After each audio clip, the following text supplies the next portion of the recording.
Who killed the silver moonshot just a few days ago? Silver was acting like it had escaped gravity. Every dip got bought, every headline sounded like fuel. And then, almost overnight, the rocket sputtered, the candles turned ugly, the crowd went quiet, and the same communities that were chanting Moonshot started asking one question: who pulled the plug? Today we're going to break down the story without the drama and without the tribal noise, just the mechanics. Because the real killer of a moonshot is rarely one person. It's a change in the rules of liquidity. So first, what was the silver moonshot in plain English? It was a trade built on one assumption, that money would keep sloshing through the system, that the next phase would be easier policy, cheaper funding, and more appetite for hard assets. When that assumption is widely shared, silver doesn't just rise, it accelerates, leverage builds, call options stack, futures open interest swells, and a thin market starts moving like a meme. But moonshots have a weak point. They need a constant drip of excess cash. When the drip slows, the whole structure shakes. That brings us to Kevin Warsh.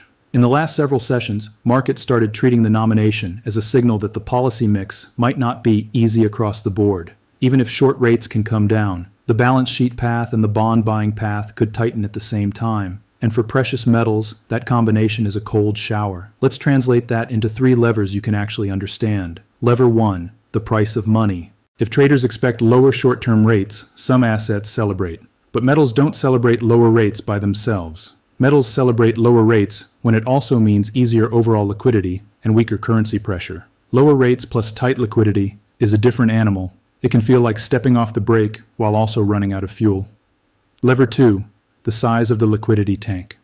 This is the balance sheet. Think of it like the reservoir that feeds the pipes. When the reservoir shrinks aggressively, the pipes don't just run less hot, they can run uneven. Funding becomes picky. Leverage becomes expensive in ways that don't show up in the headline policy rate. Silver is extremely sensitive to that because it trades like a hybrid, part money, part industrial input, part speculation. When liquidity is abundant, that hybrid quality helps it. When liquidity is being drained, the same hybrid quality becomes a liability because everyone tries to exit through the same narrow door. Lever 3, the shape of the yield curve. This is where the twist story comes in. A twist steepening is when short-term yields fall, but long-term yields don't follow. Or worse, long-term yields drift higher. For households and businesses, long-term rates are what matter. Mortgages, corporate debt, project financing. If those remain sticky, the economy doesn't get the full relief that traders were priced for. And for markets, it can produce a brutal outcome. The headline sounds dovish, but the lived reality feels tight. So if you were long metals because you expected a broad easing wave, rates down, long yields down, liquidity up, then a twist steepening is the opposite of your dream. It's down here, not down there. It's a half win that behaves like a loss. Before we go further, notice something important. Silver usually overreacts. Gold is the slow heavyweight. Silver is the sprinter with a backpack full of leverage. When sentiment turns, silver falls faster because it has more speculative positioning layered on top of the physical market. Options dealers hedge, futures traders get margin calls, and weak hands sell the thing that moved the most. You can think of the unwind in 4 acts. Act 1. The story cracks. The crowd senses the policy mix might be tighter than expected. Act 2. The dollar and yields move first. The currency firms, long yields refuse to fall, and suddenly the easy money narrative loses its soundtrack. Metals feel that immediately. Act 3. Leverage gets punished, volatility spikes, and anyone who was right but over-levered is forced out anyway. That's why the sell-off feels irrational. It's not opinion selling, it's forced selling. Act 4. Price finds the real bid after liquidation. You finally see what actual demand exists at these levels. This is also why the phrase liquidity vacuum fits so well. A vacuum doesn't have to last long to do damage. It only needs to appear when everyone is leaning the same way. Now about the twist again, because people hear the term and tune out. Imagine a ladder. The bottom rungs are short-term rates. The top rungs are long-term rates. If the bottom drops but the top stays high, you still can't climb comfortably. You just lose your footing. That's what a twist steepening does to risk assets that need cheap, smooth financing. And silver, more than most, needs smooth financing because the paper market sets the headline price while the physical market decides who can actually get metal in size. When those two worlds argue, volatility explodes. If you felt shocked, good. That's the sound of leverage snapping. Price is the messenger. Liquidity is the cause. True. That brings us to the devaluation narrative. The moonshot wasn't only about silver, it was about the story that currency pressure would keep building. That story attracts momentum money, and it also attracts the I need a hedge crowd. When the dollar stabilizes or bounces, that story wobbles. When long yields drift up, that story wobbles harder. When the market starts expecting a faster drain of reserves, that story breaks. And when the story breaks, leverage unwinds. That's when you get the kind of session we just lived through. Big red bars, gaps, forced selling, and a feeling that prices are moving faster than reason. Here's the trap most people fall into at this point. They look for a villain.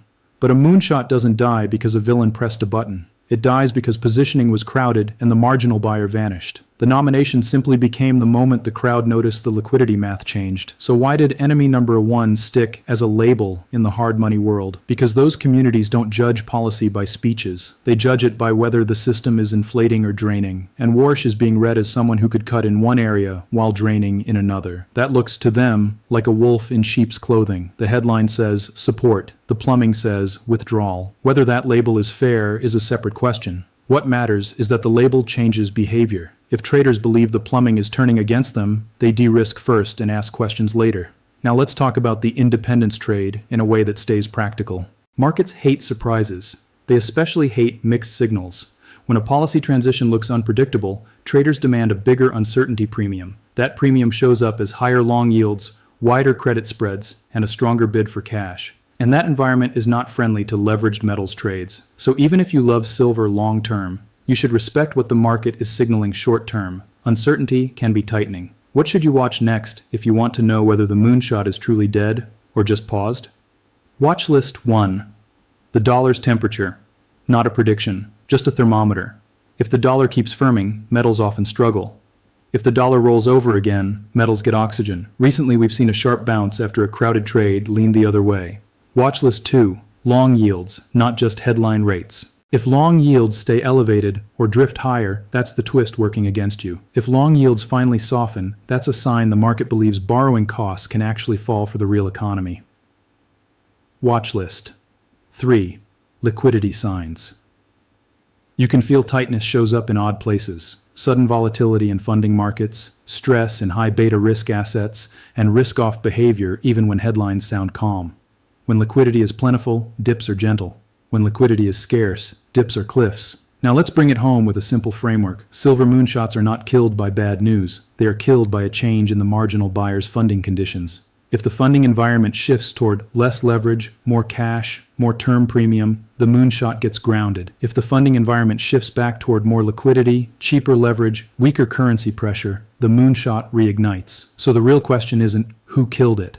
The real question is, did the liquidity regime change, or did the market just panic after a parabolic move? Because both can look identical in the first 48 hours. If you want to navigate this without getting chopped up, do 2 things. First, stop treating silver like a straight line. It is a volatility machine. Your process has to survive swings. Second, stop treating one headline as destiny. Watch the 3 levers: short rates, balance sheet direction, and the curve. When those 3 align, silver can fly. When they conflict, silver can bleed, even with the best story in the world. One final note, and I want this said clearly. This is analysis for understanding market mechanics, not a call to action. Markets can move against any narrative. Manage risk, do your own work, and never bet your peace of mind on a single trade.